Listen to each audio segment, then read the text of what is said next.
What am I doing? What is the point of this? Alright, stop. Hello, time. Hello, welcome to the Monday video where I tell you about what the hell's going on this week. I hope you all had a nice weekend. I had a really busy weekend. I came in and worked quite a bit because on Friday, or was it No, it's Thursday. On Thursday, I decided in a moment of madness I was going to play The Order. Because what? It's only 5 hours. How long's that going to take? Yeah, guess what? It's actually closer to maybe 6. I don't know.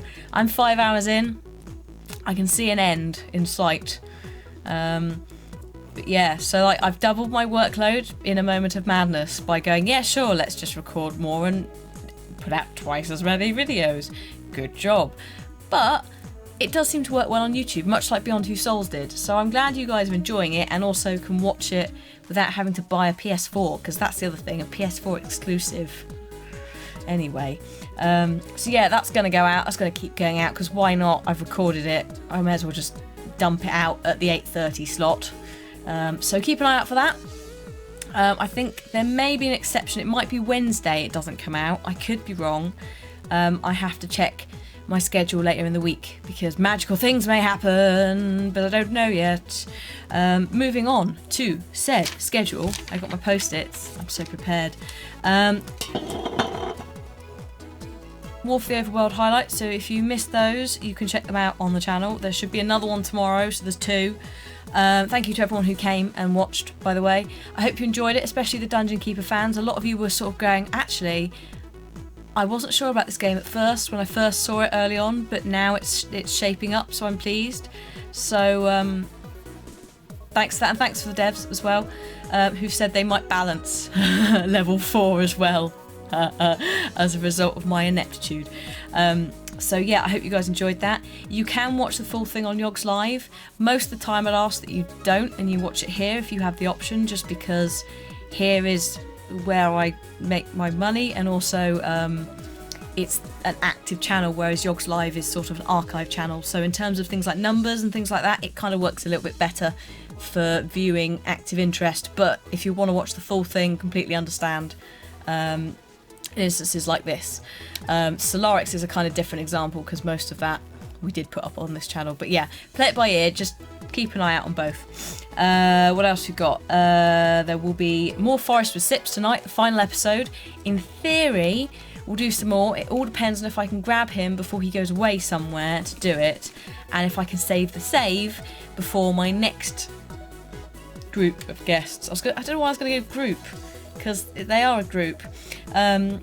Before they turn up, if I can locate the save, I'll have to have a fiddle with it. Shelter 2, we may also have, I'm not sure, I think it's coming out next week. I'm not quite sure what's going on with that, but if I get access to it, I will, Nazi and I will put videos out ASAP. So keep an eye out for that. And also, if you missed it, it went out last night. I did a demo of a Kickstarter for a game called Stairs. Now, you may recognise the name Stairs, possibly, because there was a Minecraft map that the main channel did a while back. That is based on this demo, the demo that's about 2 years old. So actually, a load of people going, oh, you've ripped off PT and stuff. It's like, well, no, they can't have ripped off PT because this demo existed first. So if you're interested in that, go and have a look. It's really good demo actually for what it is. Very genuinely surprised. I've kickstarted it myself now, and Kim and I will play it if it comes to fruition. You'll have to watch the demo, see what you think, leave comment in the video comments, and let us know if you want us to play it. And also maybe go and vote it up on Steam Greenlight or something like that if you think you'd like to see the project fulfilled. Because genuinely, these guys seem to know their horror stuff. It was quite a nice little game in itself as a demo. So yeah, go and check that out. Speedily moving on, you may have noticed I was tweeting, or if you haven't noticed, you should be following my Twitter, which is @Lamadia. I'm verified now, which means that impersonators can't impersonate anymore. Not that we really had any. But yeah, you may have noticed I tweeted about some Cornerstone hoodies, not these ones, these are the old edition, but the maroon ones. Smith was very pleased. We had maroon hoodies. I don't know what the process is. I don't know if they've all sold out, but you may as well go and have a look. For 1 week only. For 1 week only. My owl balloon poster that's by Nina Serena, that's on the store.yogscast.com, is 25% off. So if you've been wanting to grab that for a while and haven't, now is the time. First one is from Alex Greer, who says, are you going to play Quantum Break? I have pre-ordered the game. If it's crap, maybe I will pre-order it. But in theory, yes. It looks interesting. So we shall see how that goes. I am aware it's developed by the Alan Wake people, so it could be good. We'll see. 100,001 says, Hannah, do you play a musical instrument? I saw somewhere someone suggested you may play the flute, but I don't know if it's factually accurate or not. If you do, would you consider doing a video of you playing? No one needs to see that. No one. In fact, I don't think I even have it. I learnt at school. It was back in primary school where you had an option of instruments, which was the violin, the flute / recorder, and was it the trumpet? I think it must have been the trumpet, and then you could sort of specialise a little bit more. So people started going into clarinet, or maybe it was the clarinet and you could go into the trumpet, or whatever it was. Anyway, I almost wish I'd gone with violin, because actually now I'm older and I have people in the office like Hat Films who play instruments like guitars. I kind of wish I'd learnt violin, because you can sort of move across to guitar a little bit easier, because it's the same chords as far as I can understand, and also your hand gets used to doing the weird thing, which I can't do. But yeah, I played the flute at school, just to go back off the wild tangent that the violin has just led me on, even though I haven't played the violin. I played the flute up until about grade 5, which I think I did at 15, 16. I don't know if I did grade 5 in the end. I think I was going to do it, and I just went, I can't be bothered. I'm not actually enjoying it. I just didn't really enjoy it. So yeah, no, you can't, basically, because I haven't touched it for over 10 years. I don't even know where it is. My parents moved house. I assume they've still got it, or maybe they flogged it. But no, you can't see that, because God knows I wouldn't be able to do it. Ray Akul, I apologise if I pronounced that wrong. I've also slurred that slightly. So yeah, again, coffee is not kicking in. If you could only play 5 franchises and no other games forever, what would they be? Tomb Raider, Assassin's Creed, Portal, Outlast, and Dota. Let's say Dota, because Dota always changes. It's always different, and I quite like Dota. So maybe that. It's really difficult though, because you kind of can't tell the future with these things, and some of them have got really bad histories as well. But I think maybe that. Luis Rafael Santos, I think I've said that right. I hope I said that right. He's got a nice Watch Dogs icon. Good job with that. Says, when will you play The Long Dark again? I'm not sure. I've just not got any space on the schedule. It's ridiculous. Maybe I'll do it on Wednesday at the live stream that I haven't actually plugged yet. But it's the same time as usual. We may as well plug it now. Same time as usual. Details are on the screen now, and there will probably be in the video description as well. But it's the usual Yogscast Twitch. So I'll see you there on Wednesday. But maybe we could play The Long Dark then. I know I've got to play Stranded Deep as well, but the last time I went to play it, there was a really odd bug where the shark that I was trying to kill glitched through the island and disappeared. So I'm sort of just waiting to see if there's any further patches with it. Also, it's currently a little bit like not worth a film, because there's not a lot to do when you're on the island. You've got to go from island to island, and the travel time takes ages, and diving is quite fun, but I'm just waiting to see if there's a little bit more before I start going, here's a load of videos. Let me know in the comments, guys, if you'd like to see The Long Dark on Wednesday, because that would be a good one, wouldn't it? Because I could go like, guys, what do we do? Should we stay here? Should we leave? We're gonna die either way. Which one do you want to do? Should we take this? Should we salvage this? So we can play it like properly. You guys get to vote thing. We'll get a load of straw polls or something.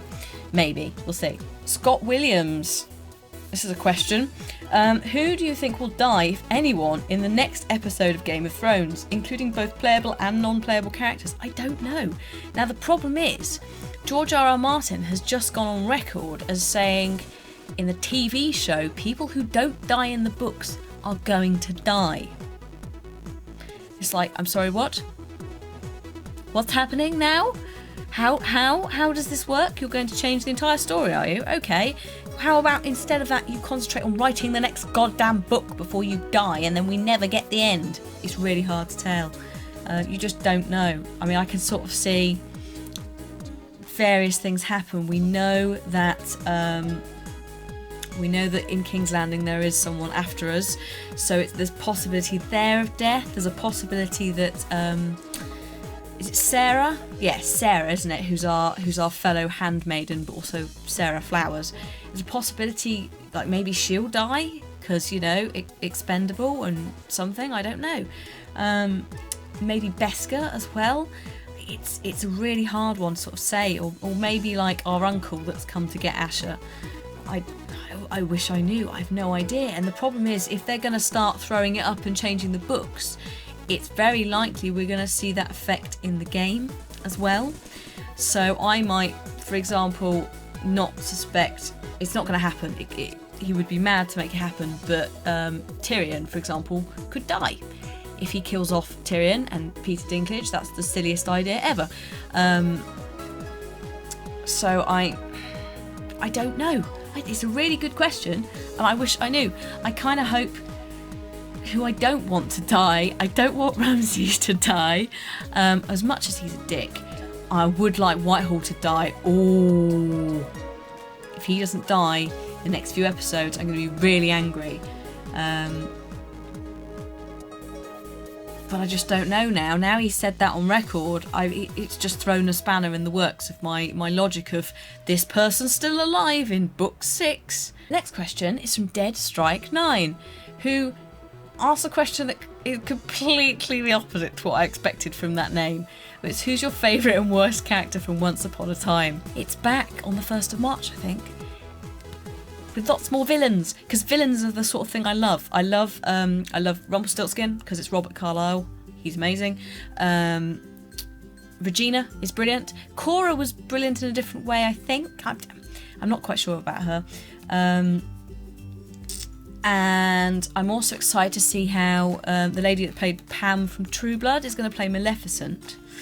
Also, it's worth giving a shout out to the lady who does Regina's character when she did that moment where she pretended to be Ursula the Sea Witch, because that was fantastic. It really was. And it just made me love both the actress and the character more, because it was like, yeah, that's really good. So probably then my worst character. Oh, and Peter Pan. I forgot. Peter Pan. Oh my god. Amazing. The whole point of a hero is, or a person is, there is always one fatal flaw. You see it in Macbeth. It's ambition. And it's a rule that always goes on in writing. And I think they're very good with that, because it explores, it doesn't just go, here's a villain. You see why Regina is how she is. And you can pity her and also sympathise with her, and that makes her a more likeable character when she is good. And when she's bad, you don't really care, because it's Regina and she's awesome. And I think that's done really, really well, and that's something that should be commended in the show. And also the way they did Elsa and Anna. I wasn't that big of a fan of the film. I didn't really like the characters. I thought the ending was a bit bleh, and sort of Disney was going, oh look, we can be different. This lady don't need no man. It's like, well, wake up, Disney. It's 2014 when it came out, or 13. This has been a thing for quite some time. You don't need to make a song and dance and go, whoa, look at us, aren't we clever? But the two ladies that did Once Upon a Time made those characters actually likeable for me, and I ended up going into that season, oh God, to going, actually, I quite like that storyline, and I hope they come back. Worst character, I didn't like Zelina. It's Nothing against the actress, I just don't think that storyline was very well done, perhaps. I don't know. It was a bit iffy. It felt a bit sort of shoehorned in, and it was a bit of a disappointment after Neverland, which was really dark and really good. I also don't really like Henry. It's not the actor. I think it's the character, because there's a part, without spoiling it, there's a part in Neverland, which people that have watched it will know what I'm talking about. It allows Henry as a character to sort of change a little bit, and the actor then is a bit better, and I think it's just Henry's a bit flat, and he's also he's the kid who's just sort of shoehorned in every now and then, and I don't know whether it's just that I'm not really a fan of. Undivided says, did you like The Last of Us ending? Yes, it was a weird one, wasn't it? I think there's supposed to be a sequel, but do you think they should have ended it differently and possibly just had it as one game? I think they've purposely left it so it could go either way. They are working on a sequel, but they're sort of prioritising the film version of it first, which I think is bollocks, because it's like, well, just cut the game down and just do a cinematic film, because you can't really repeat some of the performances. You're not going to get the one that Troy Baker did right at the start. You're not going to get a repeat of that, because, well, you can try, but it might not be as good. So you may as well just really do that. There was a bittersweet ending, and I kind of like that, because the whole game's very bittersweet, and you don't come out of it at the end going like, hey, we've won, we've done good, because in reality that's not how it works in a zombie apocalyptic world. You're kind of buggered, and it's just an inevitability that at some point you're going to get caught out, unless you're incredibly lucky. So it would be interesting to see where they go from here, and if they actually what they do with the sequel. They have left it where it could be, so it might be that, you know, halfway through development they go, actually, we're buggered. But I guess we'll have to wait and see. But at the end of the day, it's the relationship between these two people, and she's effectively a surrogate daughter to him. So I think it's done very well, but it's so sad at the same time. I think you can't really have an ending any other way, and it will be interesting to see where the sequel picks up, if they indeed do it. I kind of hope it's not a skip forward in time, oh, we've been found thing, but I don't know how else they're going to do it. I liked the journey, I think that's the way to say it. I don't know if I liked the ending itself, but I don't know how you could have ended it any other way. That's all for today in terms of questions. Thank you to everyone who's asked them. Please do continue to leave them in the comments below. Also, thanks for voting, full stop, Hannah Time. And don't forget about the 25% off the Owl Balloon poster, which is at store.yogscast.com. That'll be all week. You never know, you may see some other stuff that you like on there as well, because there's some really good swag this year. I'm really pleased with the quality of just everyone's stuff. So yeah, go and have a look, and hopefully you guys like what you see. And I'll see you guys on Wednesday for the live stream. Don't forget. And if not, I will see you next week for more vlog stuff, where I answer more questions and tell you about more stuff that's going on the channel. Thanks very much for watching. Bye bye.